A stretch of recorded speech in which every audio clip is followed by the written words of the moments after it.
네, 안녕하세요. 르메리월드 여러분. 오늘도 르메리월드에서 여러분과 함께합니다. 저는 르메리 재혼정보업체 이지수 상무입니다. 아시죠? 여러분, 저번하고 똑같은 주제로 이번에도 같은 맥락으로 얘기를 드리려고 하는데요. 자녀가 있으신 분들이 참 여러 그 형태의 자녀들이 있잖아요. 그래서 오늘은 두 번째 시간으로 자녀가 있는 분들이 어떤 고민을 하고 있는지 그거에 대해서 조금 더 자세하게 설명해 드리겠습니다. 자, 오늘도 함께 해볼까요? 네, 상무님, 저희가 궁금한 게 지난번에는 말씀해 주신 거는 제가 배우자인 입장, 이 아이가 없는 배우자인 입장이었잖아요. 이번에는 반대로 이 아이가 있는 배우자인 입장에서 양육하는 입장. 네, 맞아요. 양육하는 입장에서 이제 궁금한 게 있다고 하면은 배우자와 제 아이 사이에 갈등이 생겨서 이 샌드위치 신세가 될 때가 있잖아요. 그걸 제일 많이 걱정하죠. 맞아요. 그럴 때는 누구 편을 들어야 할지 뭐 중재안이라던가 뭐가 있을까요? 아니 근데요, 왜 뭔가를 본인이 중재를 하려고 하고 뭔가를 다 어깨 얹고 가려고 하세요? 그러니까 이거는 재혼하시는 분들이 제일 큰 오해라는 걸 하는 게 내가 여기에 들어갔을 때 내가 어떻게 얼마만큼 잘해야지 될까라는 걸 먼저 생각하고 가시고 아이는 내가 이렇게 해야 될까 이렇게 케어를 해야 될까 이걸 먼저 생각하고 가시는데 그렇게 하시지는 않으셔야 돼요. 아이도 어떤 상황에서 얘가 어느 쪽으로 갈지 아무도 방법은 몰라요. 근데 본인이 자녀가 있다고 한들 그리고 이쪽에서도 자녀가 전 배우자 양육인 거잖아요. 본인은 케어를 양육을 안 하고 근데 본인이 아이가 있고 근데 이 남편과 내 아이의 사이에서의 나는 어떻게 해야 될까 이게 가장 고민이시라고 하신 거잖아요. 네, 맞아요. 근데 이거를 왜 지금부터 고민을 하실까 싶어요. 그러니까 저는 서로에 대한 어떤 함께 할 수 있는 어떤 기간에 대한 어떤 부분을 지나고 난 후에 고민을 해보시는 게 맞다고 생각을 하거든요. 그래서 아이도 분명하게 내가 아빠라는 사람을 부르고 싶고 그리고 받아들일 수 있는 과정은 시간이라는 게 필요해요. 근데 본인이 그걸 먼저 내가 어떻게 해야 돼? 문제가 생기면 어떻게 하지? 문제가 안 생기면 어떻게 하실 건데요?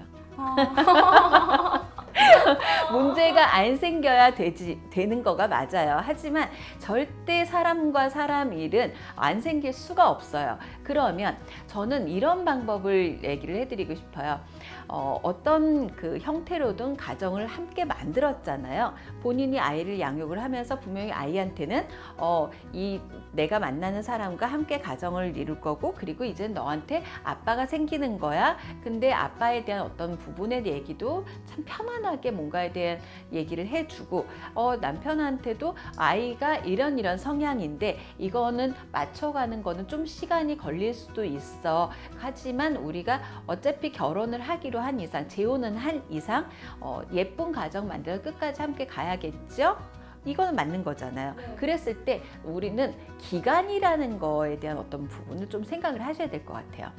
그러니까 본인이 현명하게 하시는 방법 중에 하나가 내 아이와 남편과의 사이를 좁힐 수 있는 어떤 부분이 순간 좁혀질 수는 없어요. 본인도 연애할 때 이 사람이다 싶었는데 갑자기 딱 나서 사랑해. 내일부터 바로 사랑해야 돼 라고 하면 안 되는 거예요. 그렇죠. 그러면 아이에게도 시간이 필요하고 새 배우자한테도 시간이 필요하다 그러면 아이한테도 남편한테도 이렇게 얘기를 해보시면 좋을 것 같아요. 한 6개월 정도, 3개월 정도 아니면 길게 1년 정도 우리가 맞춰가는 시간을 가져보자. 근데 너는 너가 하고 싶은 대로 해. 하지만 그래도 최소한의 예의가 이런 거는 지켜줬으면 좋겠어. 남편한테도 아이가 이런 성향이니 이런 거를 조금 더 지켜보면서 이후에 문제가 생겼을 때 당장 얘기하는 것도 좋지만 이 순간적으로 아이는 언제 어떻게 감정이 변화가 될지 몰라요. 그거는 어른처럼 자제력이 없잖아요. 그래서 아이에 대한 어떤 감정도 우리 3개월 정도, 6개월 정도 지나보고 난 후에 그 다음에 조금 더 지나왔던 모습을 보면서 뭐가 문제가 됐는지 이걸 얘기를 해보자. 저는 이게 가장 현명한 방법 같아요. 샌드위치가 되는 거는 그걸 선택을 하신 거예요. 샌드위치가 되지 않을 거면 이분하고 결혼하셨으면 안 되세요. 근데 내가 아이가 있고 그 새 배우자가 있으면 나는 어차피 중간일 수밖에 없어요. 그거를 선택한 건 본인이세요. 근데 그 본인이 그거를 갖고 어떻게 해요? 걱정할 거면 재혼하지 마셨어야 돼요. 근데 그거를 어떻게든 현명하게 이겨나가기 위해서 만들기 위해서 온 거잖아요. 우리 초혼 때 뭐 예쁜 생각하고 이혼할 거라는 생각을 하면서 초혼 때 결혼하진 않았잖아요. 그때도 만들어가야지라고 생각을 하고 결혼했던 것처럼 지금도 이제는 아이와 내 그 새 배우자와 만들어가야지라는 생각으로 조금 더 힘들 거예요. 힘들지만 그거를 만들어 나간다고 생각하고 부담감 갖지는 절대 않으셔야 돼요. 그럼 제가 걱정 인형이어서 재혼들은 다 걱정 인형입니다. 저 여기서 이제 한 발자국 더 생각이 되거든요. 뭐냐면은 아이가 전에 이제 제 전 배우자를 그리워하면서 나는 혹은 아빠한테 갈래, 엄마한테 갈래 이런 식으로 말을 해버리면은 어떻게 제가 이거를 아이를 달래줘야 되는지 양육을 그쪽으로 이제 말을 해야 되는지 이것도 고민이 되더라고요. 네, 아이가 원하면 그렇게 해줘야 돼요. 그러니까 아이를 억지로 잡고 있는다고 그 아이가 행복하지 않고 그 아이가 가고 싶은데 그 얘가 잡는다고 해서 나도 행복하지 않거든요. 근데 이게 문제가 되는 부분이 아이가 전 배우자한테 가려고 했을 때 전 배우자 상황이 그게 되느냐. 그 상황도 생각을 하셔야 돼요. 근데 그 상황이 된다 그러면 아이한테는 저 회원은 그렇게 얘기를 했어요. 나는 언제나 너와 함께 있고 너가 언제든지 올 수 있고 그 문은 나는 언제나 열어둘 거야. 그렇지만 너가 거기서 행복했으면 좋겠고 우리 서로 다 행복하게 살자. 하지만 언제든지 나는 너가 언제든 오더라도 받아들일 준비가 돼 있어. 그러니까 어디를 가던 난 너의 행복만을 생각한다라고 얘기를 해줬다고 하더라고요. 그래서 그 친구는 자유롭게 왔다 갔다 한대요. 그리고 그거에 대한 어떤 이해를 시켜야죠.